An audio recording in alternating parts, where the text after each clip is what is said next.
Maniobra en el CNE, oposición alerta ante posible estrategia autoritaria. El cuento del gallo pelón. Nuevo sistema penitenciario extinguirá mafias en las cárceles. Chile no es ingenuo. Presidente Gabriel Boric asegura que las instituciones venezolanas están deterioradas. Bienvenidos a Noticias en Vivo por Impacto Venezuela. Yo soy Yasmín Velasco y de inmediato vamos a compartirles las informaciones más destacadas de este 12 de junio.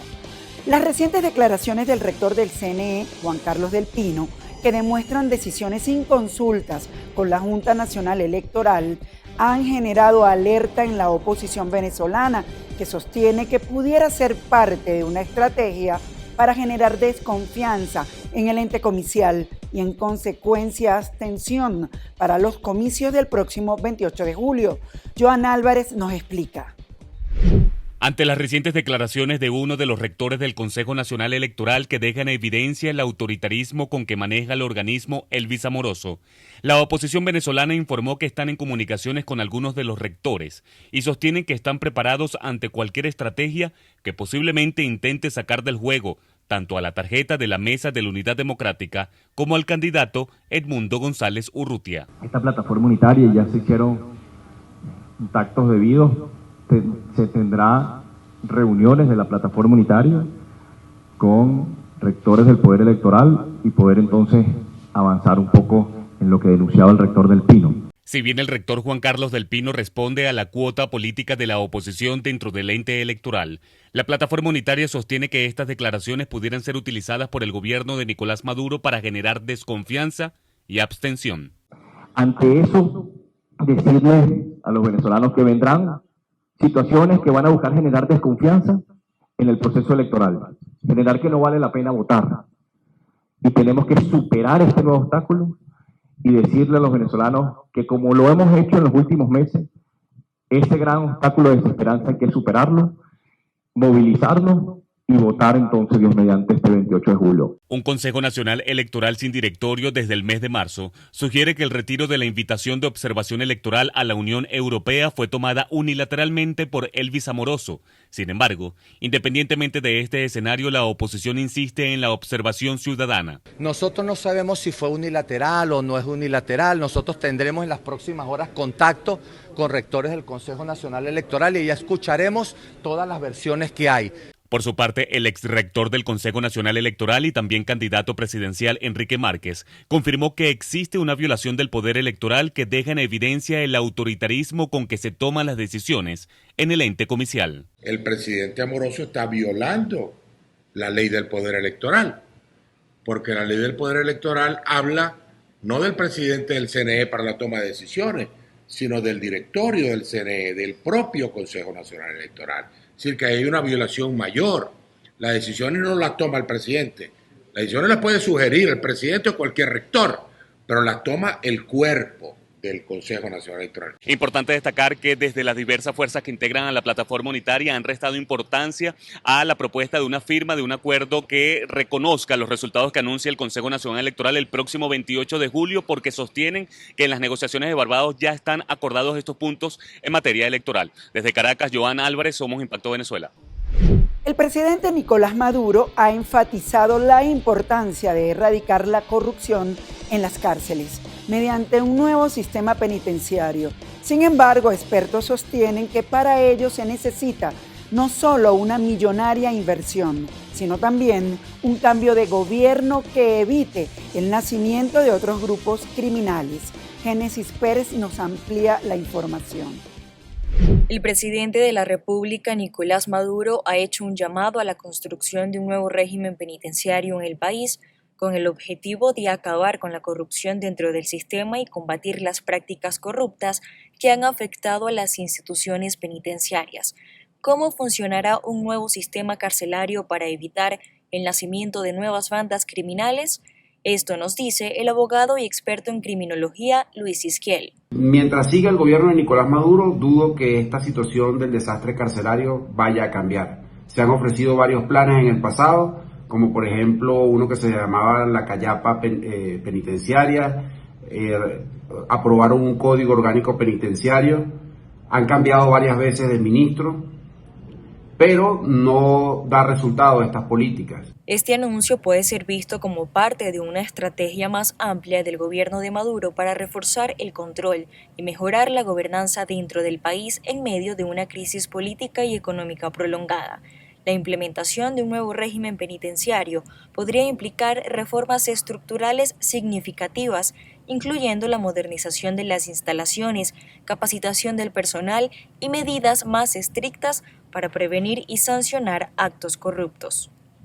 Los presos en la actualidad están reclamando, entre otras cosas, la negligencia del sistema de justicia. Señalan que muchos tienen ya condenas cumplidas y no han sido liberados, otros que tendrían el cumplimiento de la pena para obtener un beneficio y poder salir en libertad, además de corrupción en el Poder Judicial y condiciones de reclusión violatorias de sus derechos fundamentales.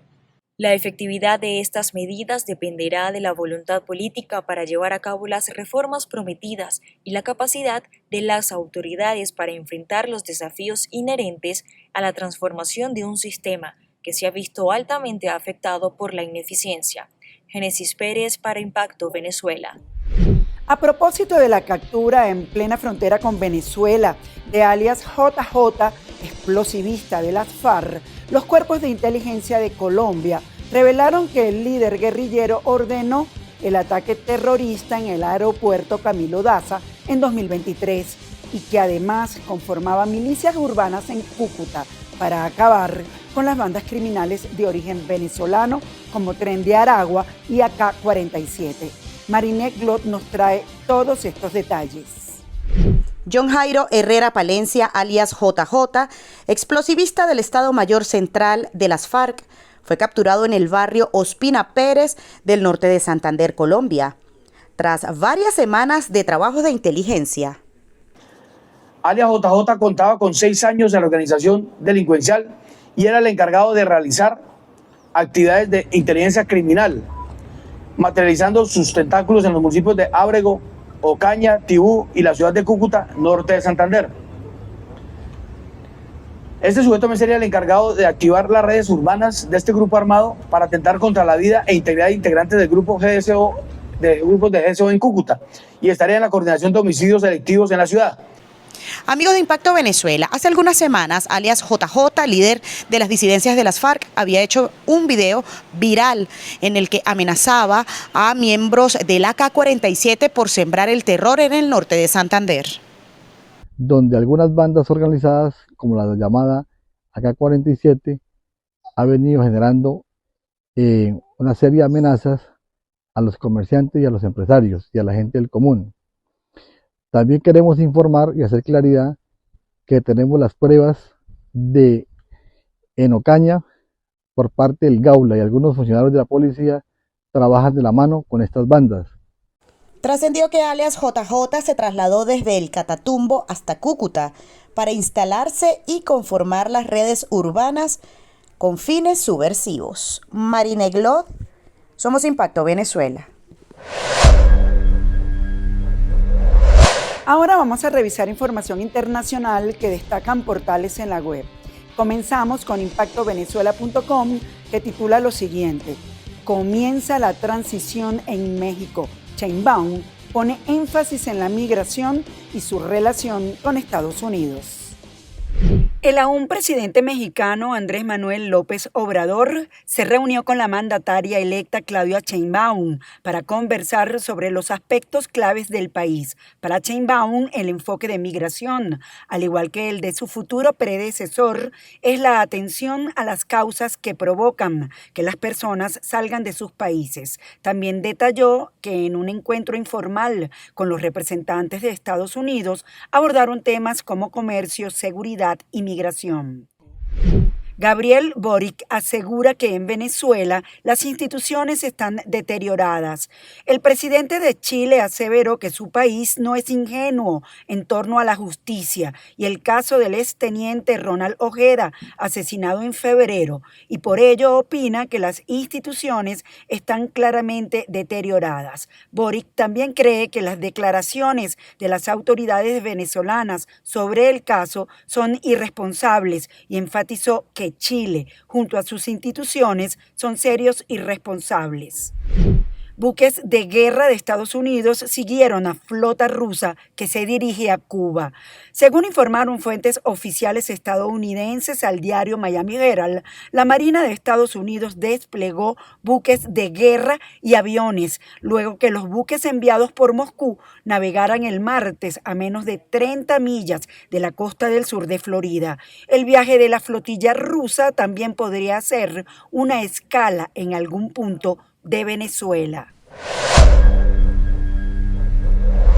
Es momento de revisar las opiniones que nos deja nuestra audiencia relacionadas con la pregunta del día, que hoy es sobre lo que debería hacer la oposición para resguardar los votos en centros electorales que están controlados por el gobierno.